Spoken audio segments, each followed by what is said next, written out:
जय श्री कृष्ण दोस्तों। आज हम लेकर आए हैं कहानी एक गौरैया और श्री कृष्ण की, जिसमें श्री कृष्ण और गौरैया के बीच संवाद होता है या फिर कहिए कि बातचीत।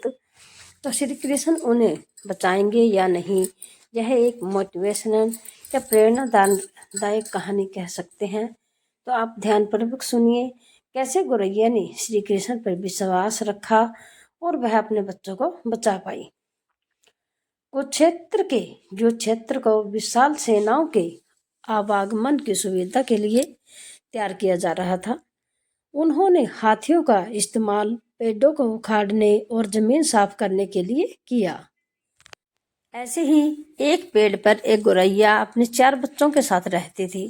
जब उस पेड़ को उखाड़ा जा रहा था तो उसका घोंसला जमीन पर गिर गया, लेकिन चमत्कारी रूप से उसकी संतानें अनहोनी से बच गई। लेकिन वो अभी बहुत छोटे होने के कारण उड़ने में असमर्थ थे।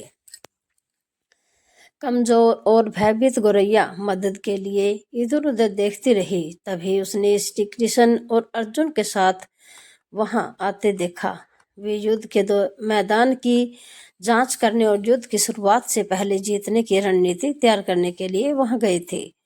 उसने कृष्ण के रथ पर पहुंचने के लिए अपने छोटे पंख फड़फड़ाए और किसी प्रकार श्री कृष्ण के पास पहुंच गई। हे कृष्ण, कृपा मेरे बच्चों को बचाएं, क्योंकि लड़ाई शुरू होने पर कल उन्हें कुचल दिया जाएगा। सर्वव्यापी भगवान बोले, मैं तुम्हारी बात सुन रहा हूँ, लेकिन मैं प्रकृति के कानून में हस्तक्षेप नहीं कर सकता। गौरैया ने कहा, हे भगवान, मैं जानती हूँ कि आप मेरे उद्धारकर्ता हैं। मैं अपने बच्चों के भाग्य को अपने आपके हाथों में सौंपती हूँ। अब यह आपके ऊपर है कि आप उन्हें मारते हैं या बचाते हैं। काल चक्र पर किसी का बस नहीं है। श्री कृष्ण ने एक साधारण व्यक्ति की तरह उससे बात की, जिसका अर्थ था कि वहाँ ऐसा कुछ भी नहीं था जिसके बारे में वो कुछ भी कर सकते थे। गौरैया ने विश्वास और श्रद्धा के साथ कहा, प्रभु, आप कैसे और क्या करते हैं वो मैं नहीं जान सकती। आप स्वयं काल के नियंता है, वह मुझे पता है। मैं सारी स्थिति एवं परिस्थिति एवं स्वयं को परिवार सहित आपको समर्पण करती हूँ। भगवान बोले, अपने घोंसले में 3 सप्ताह के लिए भोजन का संग्रह करो। गौरैया और श्री कृष्ण के संवाद से अनभिज्ञ अर्जुन गौरैया को दूर भगाने की कोशिश करते हैं। गौरैया ने अपने पंखों को कुछ मिनटों के लिए फुलाए और फिर अपने घोंसले में वापस चली गई। 2 दिन बाद संघ के उद्घोष से युद्ध शुरू होने की घोषणा की गई। कृष्ण ने अर्जुन से कहा कि अपने धनुष और बाण मुझे दो।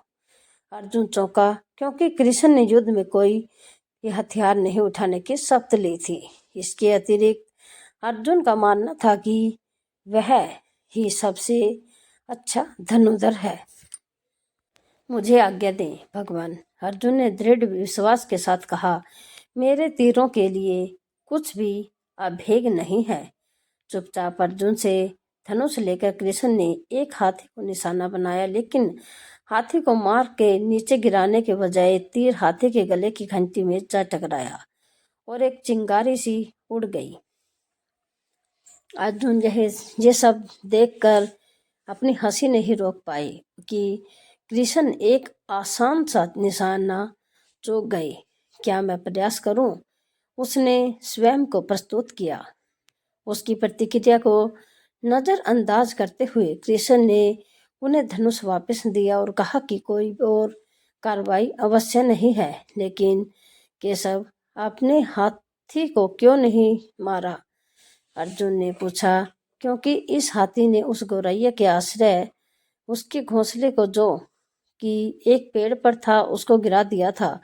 कौन सी गौरैया? अर्जुन ने पूछा। इसके अतिरिक्त हाथी तो अभी स्वस्थ और जीवित है, केवल घंटी ही टूट कर गिरी है। अर्जुन के सवालों को खारिज करते हुए कृष्ण ने उन्हें शंख फूंकने का निर्देश दिया।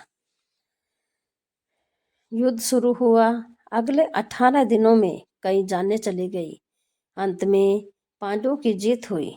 एक बार फिर कृष्ण अर्जुन के अपने साथ सुदूर क्षेत्र में भ्रमण करने के लिए ले गए।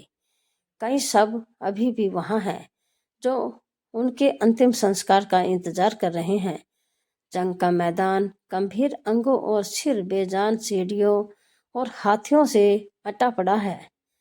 कृष्ण एक निश्चित स्थान पर रुके और एक घंटी जो कि हाथी पर बांधी जाती थी उसे देखकर विचार करने लगे। अर्जुन, उन्होंने कहा, क्या आप मेरे लिए यह घंटी उठाएंगे और इसे एक तरफ रख देंगे? निर्देश बिल्कुल सरल था, परंतु अर्जुन के समझ में नहीं आया। आखिरकार विशाल मैदान में जहां बहुत सी अन्य चीजों को साफ करने की जरूरत थी, कृष्ण उसे धातु के एक टुकड़े को रास्ते से हटाने के लिए क्यों कहेंगे? उसने प्रश्नवाचक दृष्टि से उनकी ओर देखा। हाँ, यह घंटी, कृष्ण ने दोहराया, यह एक वही घंटी है जो हाथी की गर्दन पर पड़ी थी, जिस पर मैंने तीर मारा था। अर्जुन बिना किसी और सवाल के भारी घंटी उठाने के लिए नीचे झुके। जैसे ही उन्होंने इसे उठाया, उसकी हमेशा के लिए जैसी दुनिया बदल गई। 1, 2, 3, 4 और 5 4 युवा पक्षियों और उसके बाद एक गौरैया उस घंटी के नीचे से निकले। बाहर निकल के माँ और छोटे पक्षी कृष्ण के इर्द गिर्द मंडराने लगे एवं बड़े आनंद से उनकी परिक्रमा करने लगे। 18 दिन पहले काटी गई एक घंटी ने पूरे परिवार की रक्षा की थी। मुझे क्षमा करे हे कृष्ण, अर्जुन ने कहा। आपको मानव शरीर में देखकर और सामान्य मनुष्यों की तरह व्यवहार करते हुए मैं भूल गया था कि आप वास्तव में कौन हैं।